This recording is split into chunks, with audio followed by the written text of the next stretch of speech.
қаламы жүйрік журналшы, тілі шұрайлы жазушы, зерделі зерттеуші, ғалым, танымы терең тарихшы, қазақ құндылығын зерттеп, барын дәріптеп, жоғын іздеген мәдениет танушы. Ол Ақселеу Сейдімбек. Тарихымызда рухани тереңде жатқан қайнарларды жақсы білетіндігі мен ерекшеленеді ғой. Өзі біліп қана қоймай, ол өзінің шығармаларына да арқа өтті ғой. Ол кісінің қазақтың ауызша әдебиеті дейтін кітабын, өте үлкен қалың кітап.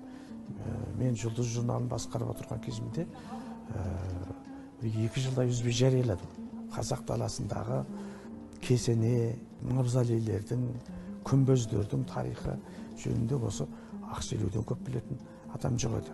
Туған халқын, ең байтақ даласын дәл Ақселеудей жақсы көрген, соншалықты сүйген, өзінің халқын перзентті жүрегімен өліп өшіп сүйген осындай азаматтар сирек болған деп ойлаймын.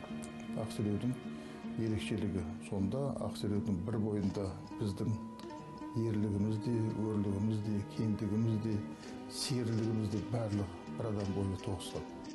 Ақселеу Сейдімбек маңайына қаламгер інілерін жинап, ақыл кеңесін айтып, білгенімен бөлісіп жүргенді жақсы көретін. Інілеріне қашанда бағдаршам іспетті болды дейді Несіпбек Айтұлы. Ақселеу аға бас қалада тұрып, Несіпбек Айтұлын қасымда жүр, аралас құралас болайық деп Алматыдан алдырған екен. Інісі де аға көңілін жықпай отбасымен көшіп келіпті. Келе сап, жұмыс іздеп Еуразия ұлттық университетіне барады. Университет өнер адамдардың ұясы сияқты болды ғой. Енді мен кандидаттығым жоқ, доктор емеспін, жұрт сияқты. Сонда ақаң артынан жұмыс бірден табыла қоймайды ғой, енді штат жоқ.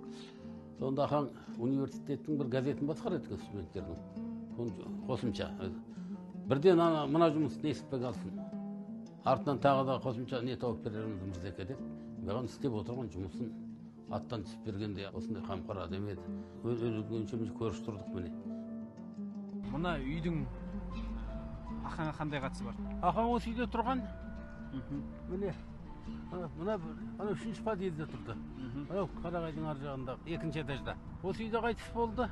Артынан мына тасты қойдырды. Мына жерде енді мына таста жазылыпты, бұл үйде 2003-2009 жылдары тұрды депті. Ақаң осы жерде 6 жыл тұрды. Міне жерде кеш жақын шығушы еді. Мына арада бильярд болушы еді, бильярд ойнаушы еді. Кейде демалыс күндер шақырып алушы еді, телефон соғып келді, шай ішейік деп. Ақселеу аға маңайындағы қаламгерлерге қай жағынан болса да үлгі бола білді. Әрі өзінің саналы ғұмырында туған елінің руханиятына өлшеусіз із бен тау-тау мұра қалдырып кетті.